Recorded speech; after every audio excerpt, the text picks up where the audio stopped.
नमस्कार, आदाब, सत श्री अकाल। मेरे प्यारे प्यारे अच्छे बच्चों, जैसे आप लोगों के साथ हमने कमिटमेंट की थी कि हम जो बाकी का जो सिलेबस है उसके लेक्चर्स हम बहुत जल्द लेकर आएंगे और उसी चीज़ को आगे बढ़ाते हुए आज से हम अपने अकाउंट्स के लेक्चर्स अपलोड करना शुरू कर देंगे। तो ये जितने भी लेक्चर्स होंगे ये ओरेकल कॉमर्स ट्यूटोरियल्स, कुछ लेक्चर्स जो होंगे बच्चों वो ओरेकल कॉमर्स ट्यूटोरियल्स पर अपलोड होंगे और कुछ लेक्चर्स जो होंगे वो SSS पर भी अपलोड होंगे। तो आप सब लोग दोनों के दोनों चैनल्स को सब्सक्राइब कर लीजिए। इसके अलावा जिन बच्चों को पर्सनल गाइडेंस की या थोड़ी ज़्यादा ज़रूरत है अकाउंट्स की, उनको पर्सनल अटेंशन की ज़रूरत है, तो हमने ओरेकल कॉमर्स ट्यूटोरियल में ऑफलाइन बैचेस भी स्टार्ट कर दिए हैं अकाउंट्स के लिए। तो जो बच्चे ऑफलाइन में पढ़ना चाहते हैं, जो पर्सनल अटेंशन चाहते हैं, वो बच्चे मेरे से कांटेक्ट कर सकते हैं। वो आप लोग मुझे व्हाट्सएप कर कर पूछ सकते हैं। तो चलो आज हम स्टार्ट करते हैं जो नया सिलेबस में जो नए टॉपिक्स जो इन्होंने ऐड किए हैं। तो कॉस्ट अकाउंट इन्होंने जो ऐड किया है, तो कॉस्ट अकाउंट होता क्या है? इन्होंने सिर्फ कॉस्ट अकाउंट वर्ड लिख दिया, बट इसमें कॉस्ट अकाउंट में ही 8 से 10 चैप्टर्स इंक्लूड हैं। बहुत ज्यादा सिलेबस है, बट कोई बात नहीं, हम मिलकर आहिस्ता आहिस्ता मेहनत कर कर सिलेबस को कंप्लीट कर लेंगे, रिवीजन भी कंप्लीट कर लेंगे। तो बेटा कॉस्ट अकाउंट्स में सबसे पहला जो क्वेश्चन जो होगा वो आ जाता कॉस्ट। कॉस्ट क्या होती है? और ये जो सब्जेक्ट है बहुत ही इंपॉर्टेंट है और इसका सबसे मेन क्या जाता है कि जितने भी बिजनेस होंगे, कोई भी आप चीज खरीदने के लिए जाएंगे या कोई भी पर्सन जो बिजनेस स्टार्ट करेगा, वो कॉस्ट अकाउंट के बिना, अगर उसको कॉस्ट अकाउंट्स नहीं आता होगा, अच्छे से फॉलो नहीं करेगा, तो वो सक्सेसफुल नहीं हो पाएगा।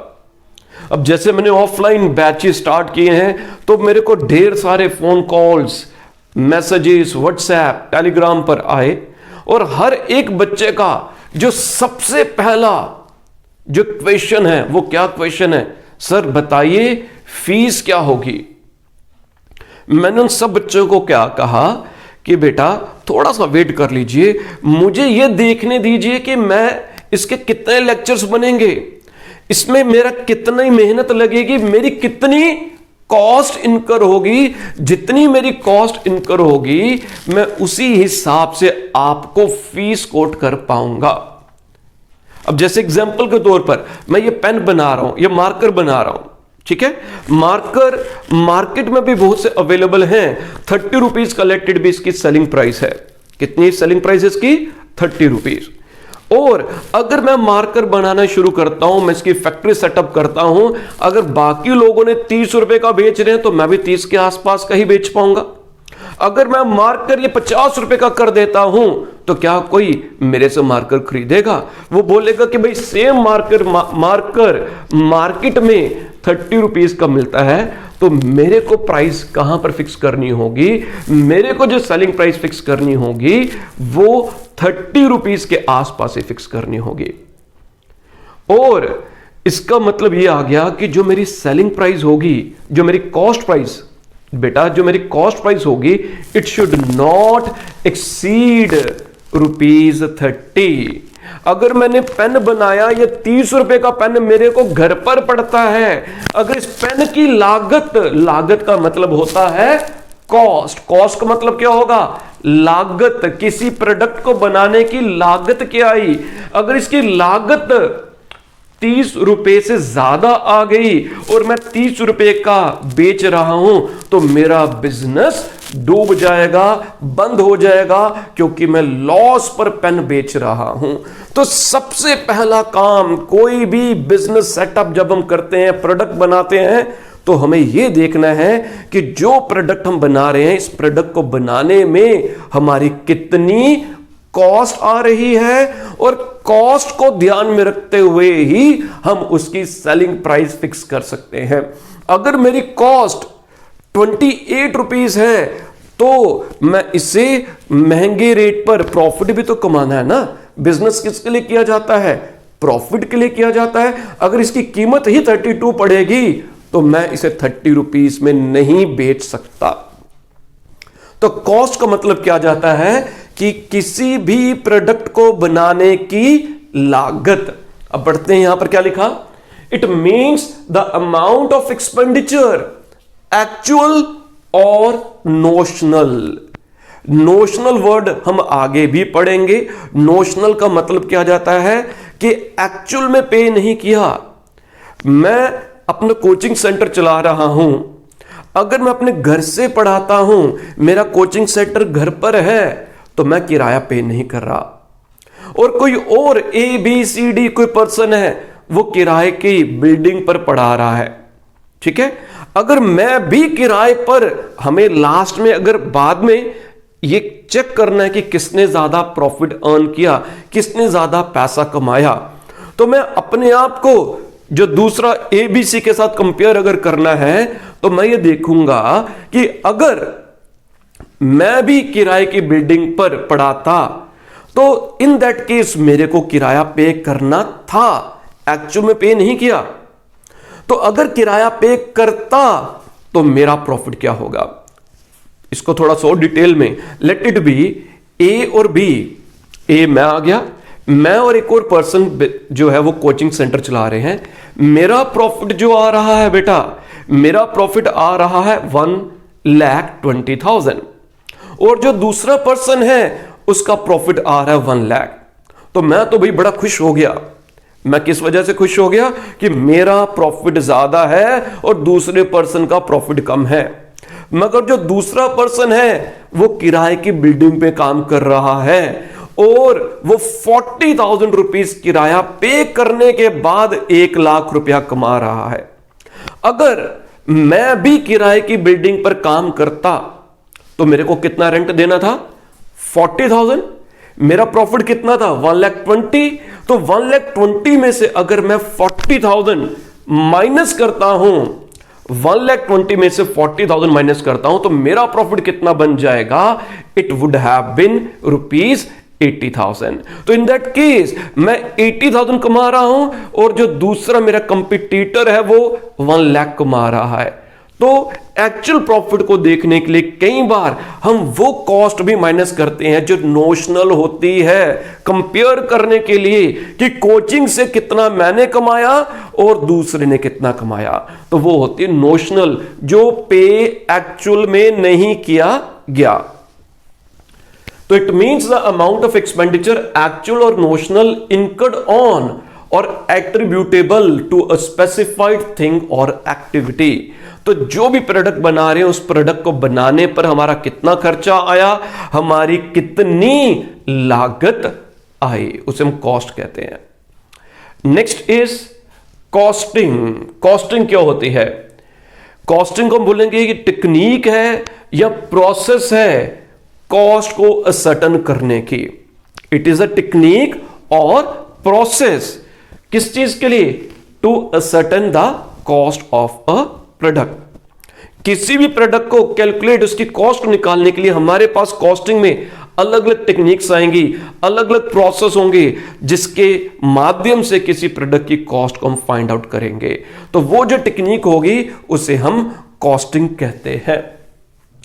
This technique consist of principles and rules which govern the procedure of ascertaining the cost of products and services। हम कॉस्ट की बात जब करते हैं तो सिर्फ प्रोडक्ट की बात नहीं करते, हम सर्विसेज की भी कॉस्ट की बात करते हैं। तो वो जो प्रिंसिपल यूज किया जाता है जिसके द्वारा किसी प्रोडक्ट की कॉस्ट को या सर्विसेज की कॉस्ट को असर्टेन किया जाएगा। अब सर्विसेज की कॉस्ट कैसे आ जाएगी? नया सिलेबस आ गया, नए सिलेबस में उन्होंने सिर्फ एक एक वर्ड लिख दिया। अब इसमें कितने लेक्चर्स बनेंगे, कितने चैप्टर्स हमने कराने हैं, कितने एमसीक्यूज होंगे, कितना टाइम लगेगा, उस टाइम को, उन सब चीजों को जब हम कैलकुलेट करेंगे तो लेट इट बी, अगर हमें 3 मंथ्स लगते हैं इसे कंप्लीट करने में, तो हमारी जो सर्विसेज की जो कॉस्ट होगी, जो उन सबको कैलकुलेट करेंगे, that will be the cost. The process of costing includes routines of ascertaining cost by following different techniques, जो मैंने अभी बताया डिफरेंट टेक्निक्स को फॉलो करते हैं, जैसे हिस्टोरिकल है या कन्वेंशनल कॉस्टिंग है, स्टैंडर्ड कॉस्टिंग है, मार्जिनल कॉस्टिंग है। तो जैसे मैंने बेटा आपको बताया कि कॉस्ट अकाउंट्स, इन्होंने सिर्फ एक वर्ड लिख दिया। अब इसमें अलग अलग चैप्टर्स है, स्टैंडर्ड कॉस्टिंग एक चैप्टर है, मार्जिनल कॉस्टिंग एक चैप्टर है, यूनिट कॉस्टिंग है, कॉन्ट्रैक्ट कॉस्टिंग है, प्रोसेस कॉस्टिंग है। तो ये अलग अलग चैप्टर्स जो टेक्निक्स है किसी प्रोडक्ट की कॉस्ट को असर्टेन करने के लिए, तो वो आ जाता है। और सिंपल आसान शब्दों में कॉस्ट का मतलब आ गया किसी प्रोडक्ट को, किसी चीज की बनाने की लागत, और कॉस्टिंग का मतलब आ जाता है टेक्निक्स या प्रोसेस जिसके माध्यम से हम कॉस्ट को असर्टेन करते हैं। Next one is cost accounting. Cost accounting क्या होता है? Cost accounting is the process of accounting.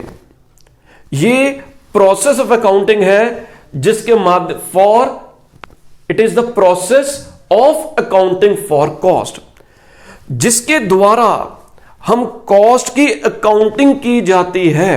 Cost accounting और कुछ नहीं है, यह प्रोसेस है जिसके द्वारा हम कॉस्ट की अकाउंटिंग करते हैं, उसे हम कॉस्ट अकाउंटिंग कहते हैं। ऐसे तो लगेगा ये जो 3 शब्द आ गए और एक और मैंने यहां पर लिखा कॉस्ट अकाउंटेंसी।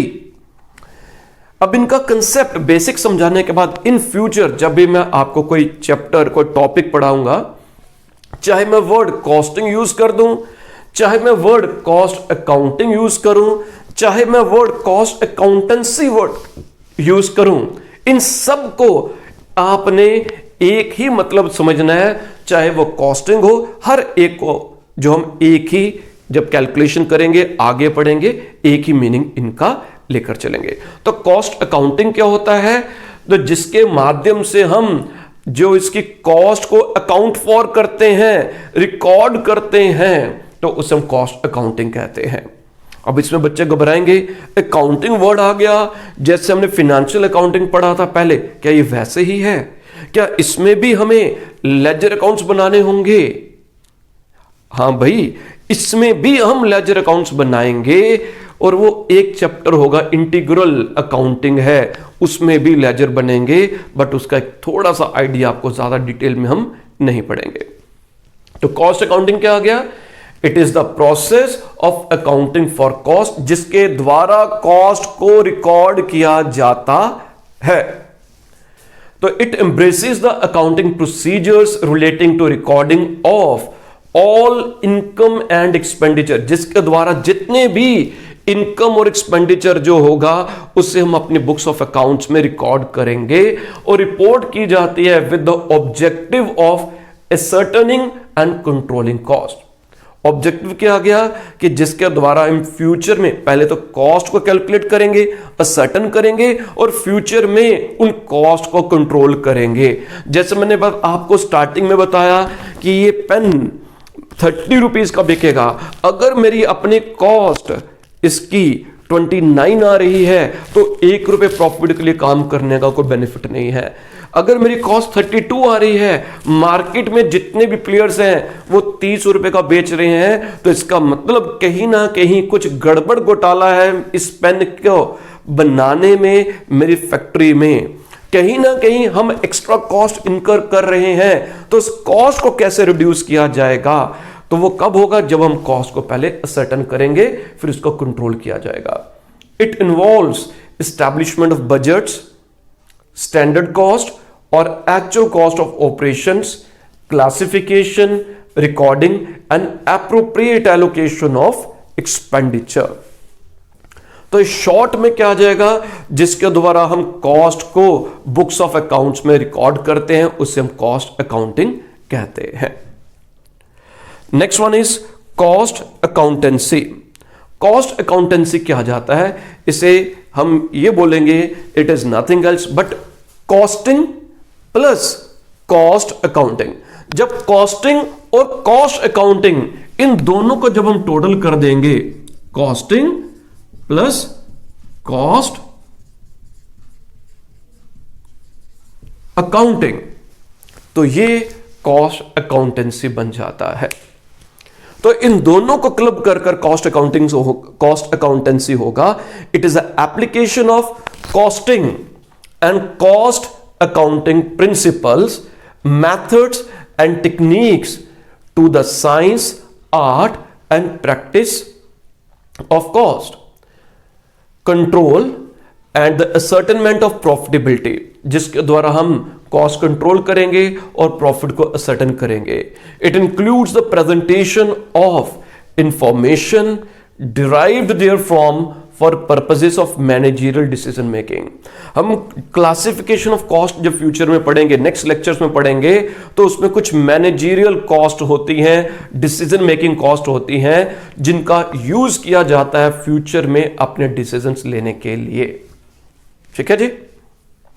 तो कॉस्ट अकाउंटिंग से क्या आ गया, it is costing plus cost accounting. Short में कॉस्ट का मतलब लागत, कॉस्टिंग का मतलब techniques and process to ascertain the cost. और जब हम अपने अकाउंट्स बनाते हैं, अकाउंट्स को रिकॉर्ड करते हैं, उससे हम कॉस्ट अकाउंटिंग कहते हैं। और कॉस्ट अकाउंटेंसी आ जाएगा कॉस्टिंग प्लस कॉस्ट अकाउंटिंग। ठीक है जी। Next one is